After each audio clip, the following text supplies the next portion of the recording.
The lecture hall was not designed for humans. The seats were too narrow, the air too humid, and the fluorescent lighting buzzed in a way that made the lone human student, Cadet Julian Cross, want to dig his fingers into his ears. He shifted uncomfortably, ignoring the chittering whispers of a dozen alien cadets seated around him. He was used to it by now.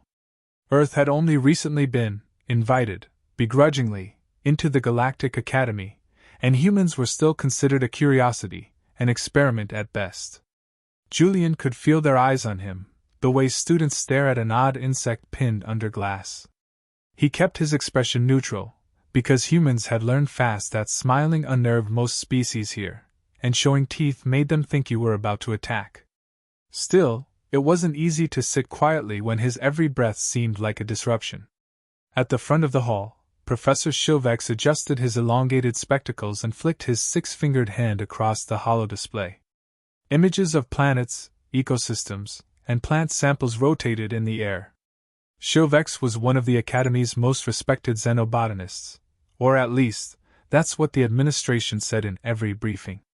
To Julian, he seemed like a tired old bureaucrat with more ego than sense.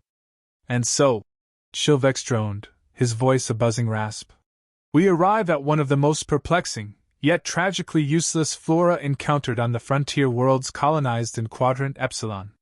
Behold!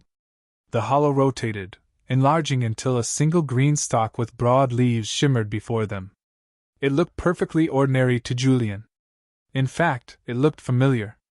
This, Shilvex continued, is considered by many explorers to be nothing more than biological clutter. It consumes soil nutrients at alarming rates yet provides minimal ecological benefits.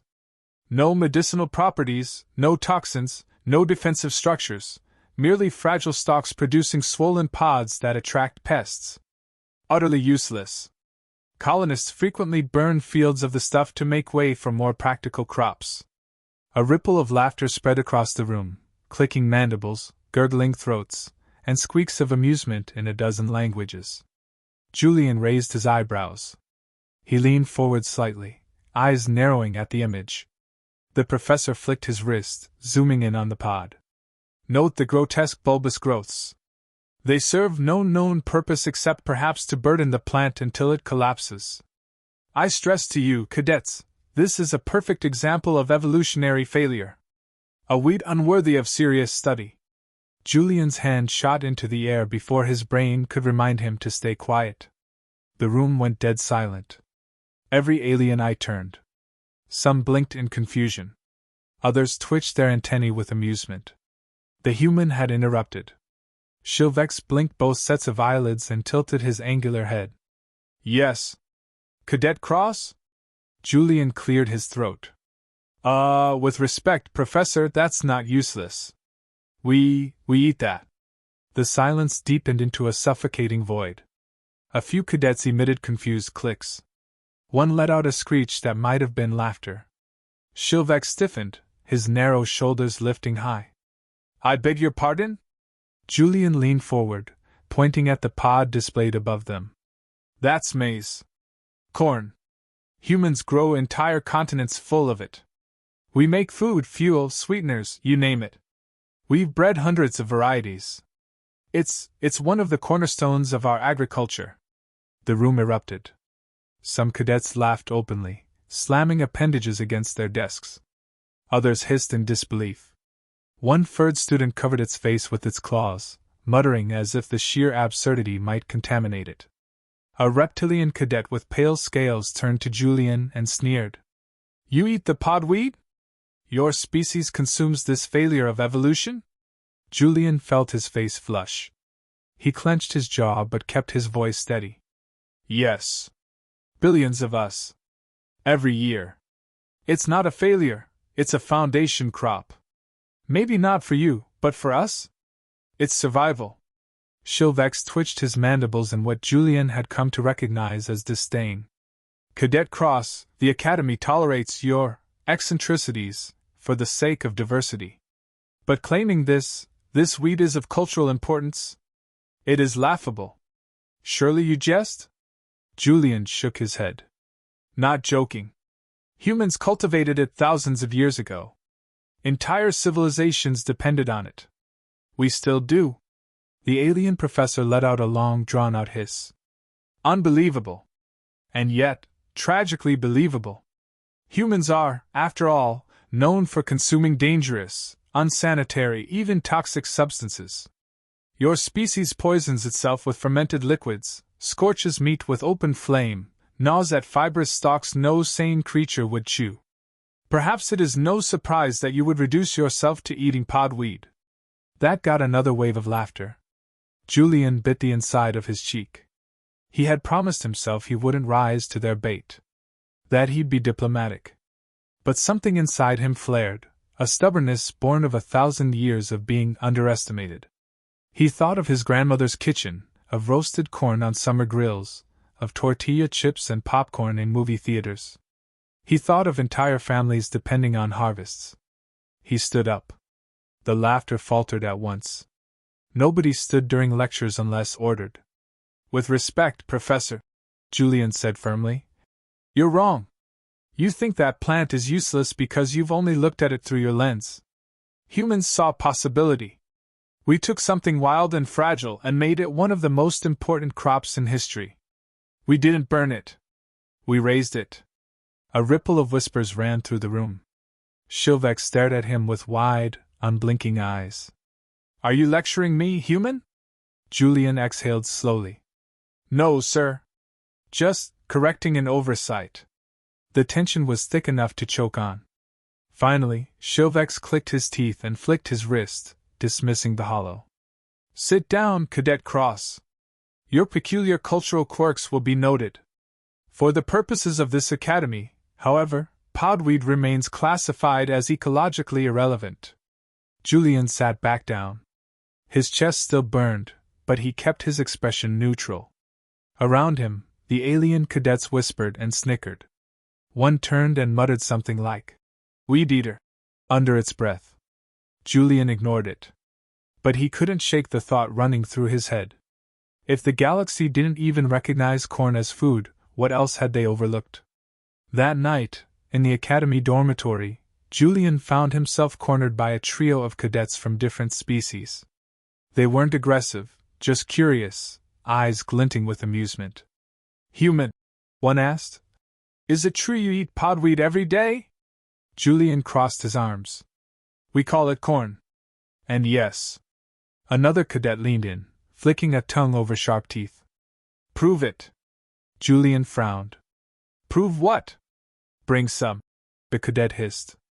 Show us. Show us your food. If you speak truth, then demonstrate. He hesitated.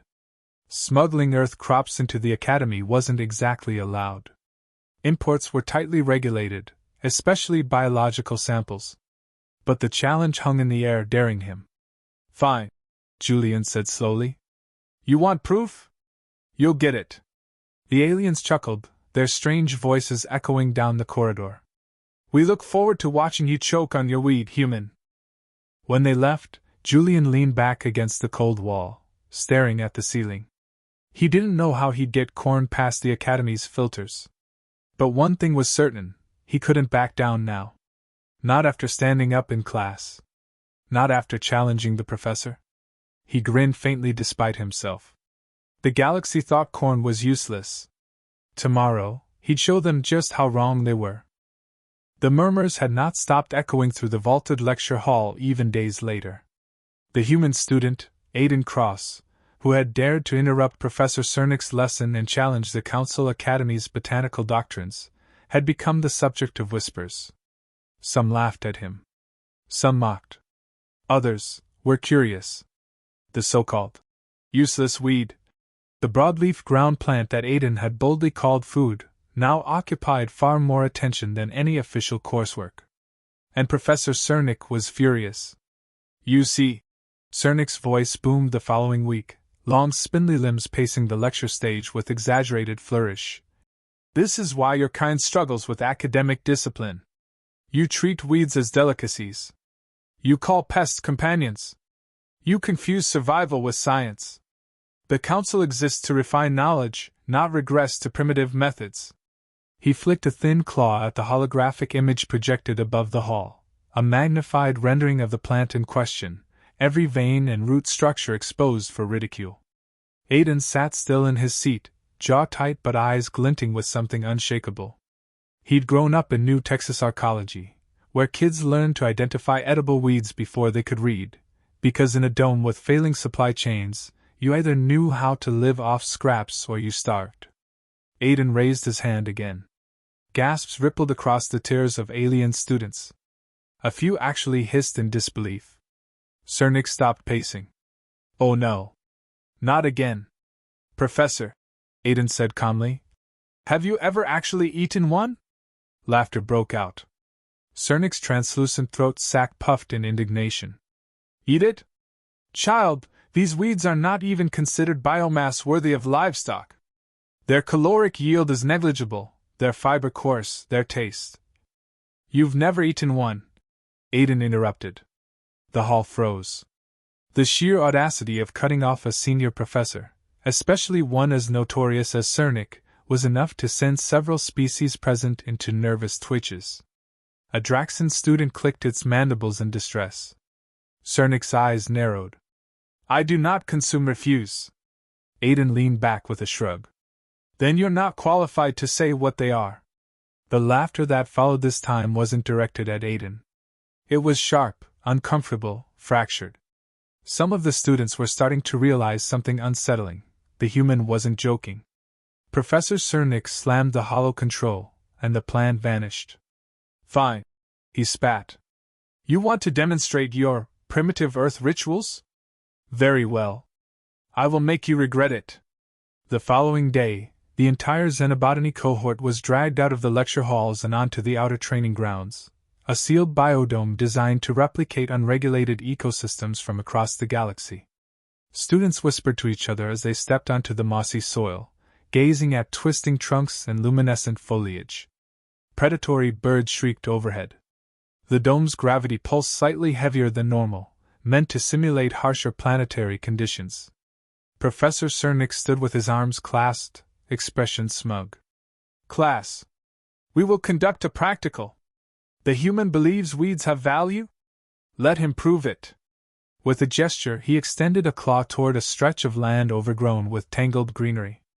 Vines spilled over rocks, leaves tangled in chaos, moss carpeted everything. "You will survive here for 3 days," Cernik announced. "No synthetic supplements. No imported ration packs. Only what you harvest. If weeds are so mighty human, you will feast while the rest starve." Gasps. Mutters. Even outrage. A Threlxian student raised a trembling fin.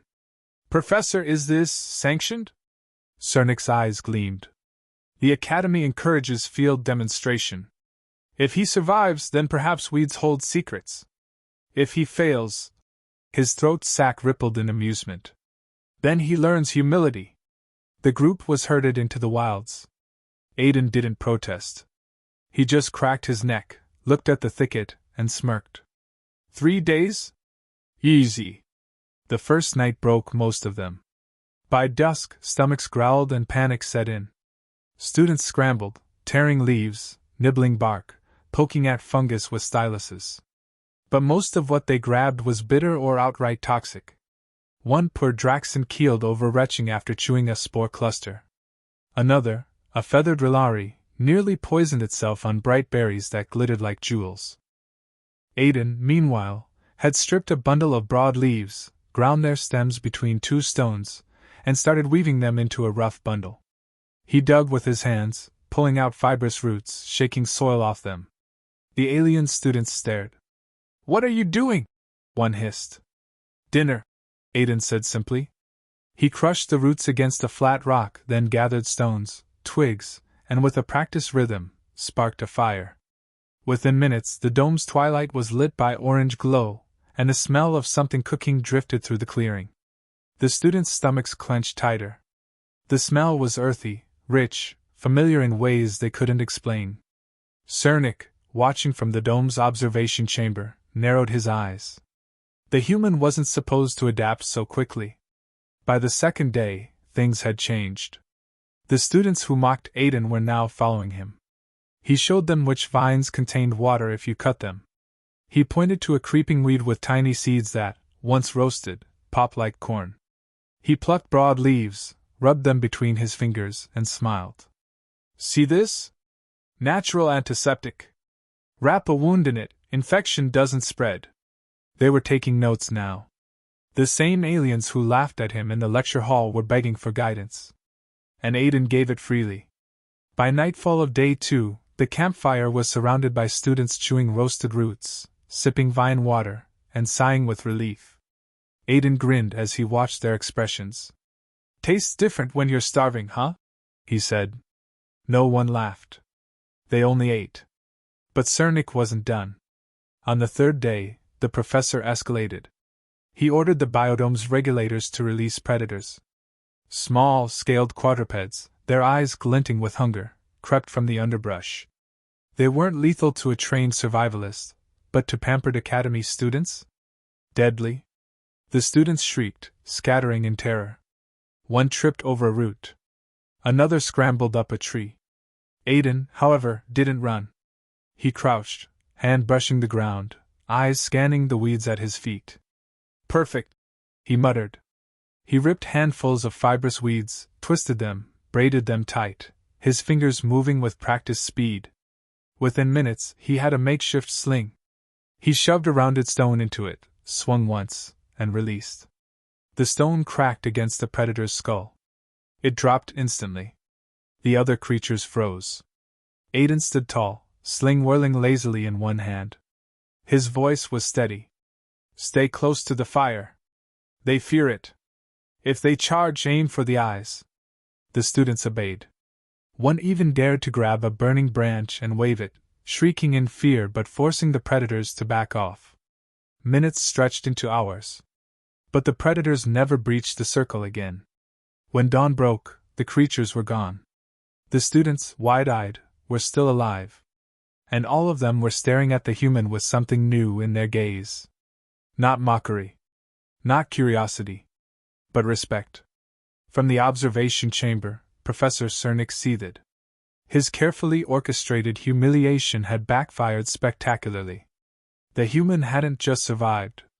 He'd turned the weeds into tools, food, medicine, and he'd turned the other students into followers. This was no longer a lesson about botany. It was about authority. And Cernik was losing it. He slammed his claws against the console. This is not science. This is trickery. This is... But his voice cracked, because even he knew what he'd seen. The weeds he had dismissed as useless had become weapons in human hands. And somewhere deep down, the professor felt the first pangs of doubt. If humans could do this with weeds, what else were they capable of? The lecture hall should have been quiet, but it wasn't. The moment Professor Zyrtek announced that humans would be taking responsibility for the nutrient weed trial, the entire class erupted into a storm of disbelief. Whispers slithered between rows, laughter cut across the amphitheater, and the clack of claws against desk surfaces rang like mocking applause.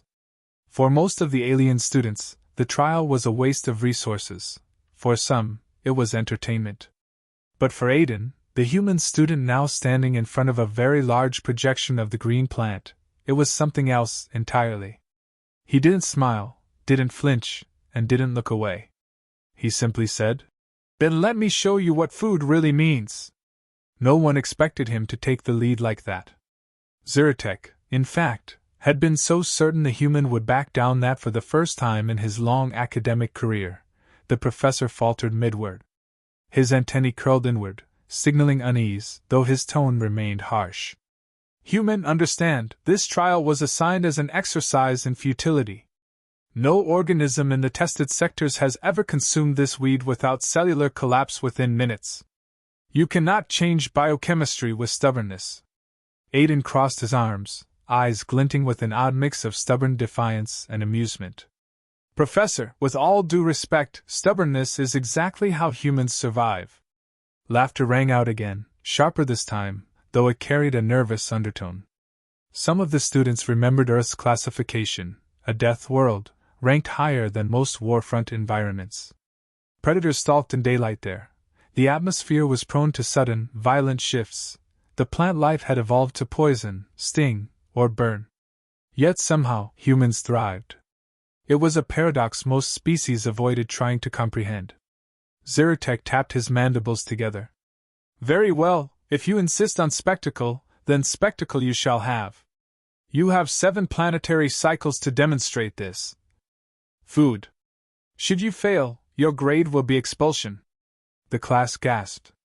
No professor had ever given such a harsh ultimatum. But Zyrtec had grown tired of human boldness, tired of what he saw as arrogance wrapped in flesh. He wanted to prove, once and for all, that humans were just another species bound by natural law. He did not yet understand that humans had a habit of rewriting laws the galaxy thought immutable. Aiden didn't argue. He only said, 7 days is plenty. When the class dispersed, the human didn't head to the dormitories like the others. He carried with him a satchel filled with samples of the plant. The others recoiled when the green fronds brushed against the air. Its chemical emissions were enough to trigger nausea in most species. But Aiden simply hummed to himself as he walked. His fellow student, a delicate insectoid named Brex, scurried after him. You don't actually think you can do this, do you? Brex whispered. My cousin tried. He nearly dissolved his mouth lining just from a microsample. Aiden glanced down, grinning. That's because your cousin isn't human. That night, while the campus lights dimmed and alien students prepared for nutrient rest cycles, Aiden worked. He boiled the plant in water until its sharp odor filled the room like a storm.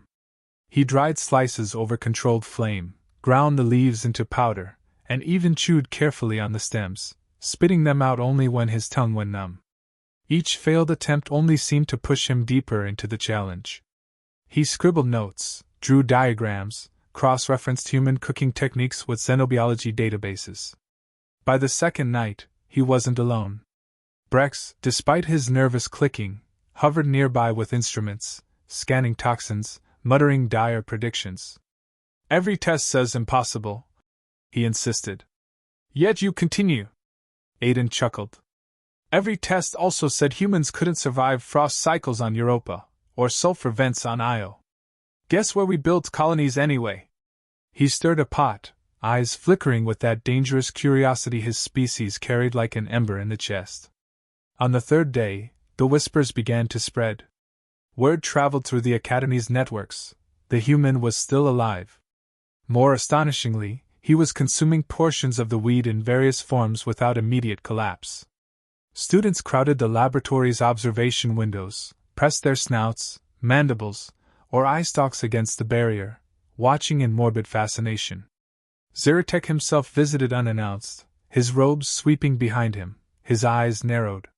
He studied the human hunched over his station, smoke rising from the primitive fire stove he had constructed. This is not science, the professor spat. This is madness. Do you wish to be remembered as a fool who poisoned himself for theatrics? Aiden licked green residue from his fingers, then grinned. If I succeed, Professor, they'll remember me as the one who made dinner out of your failure.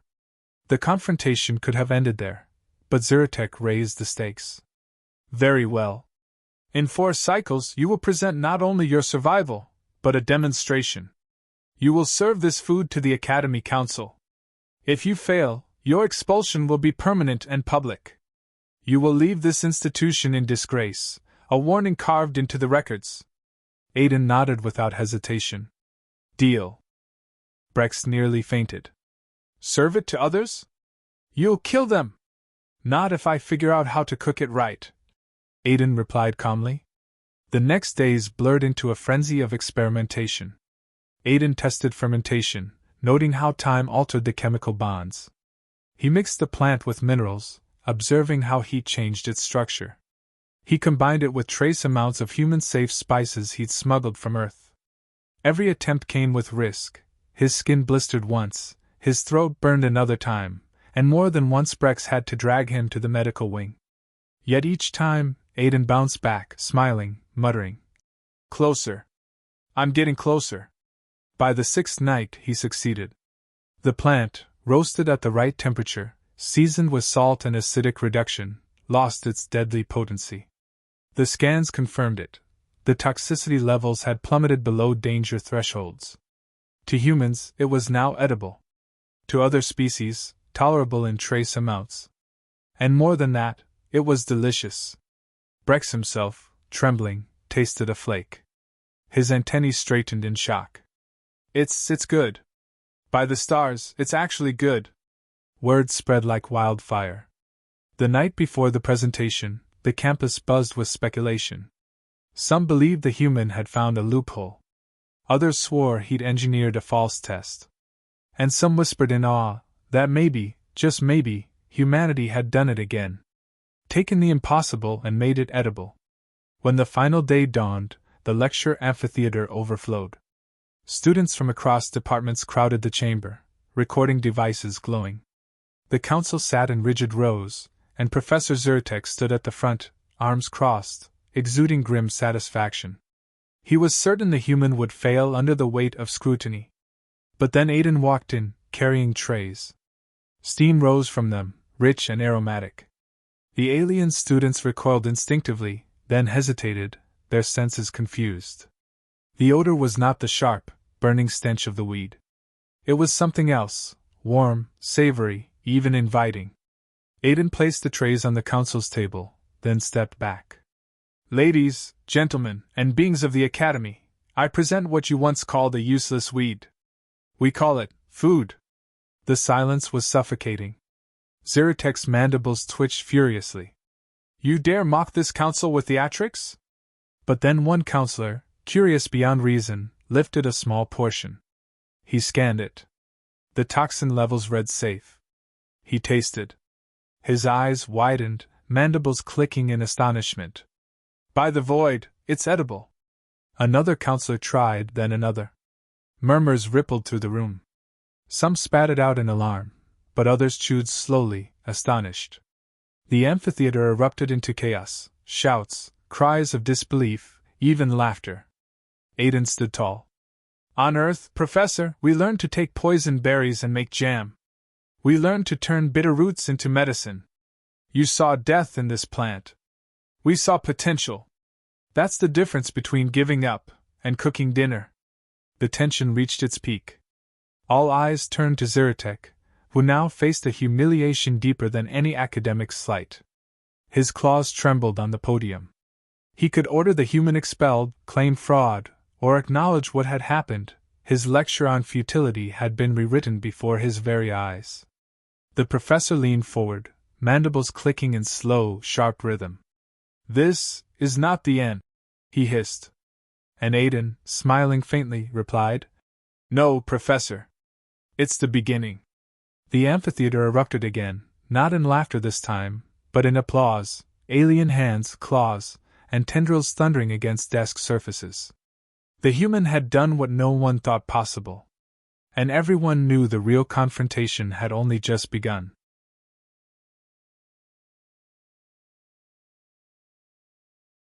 The symposium ended.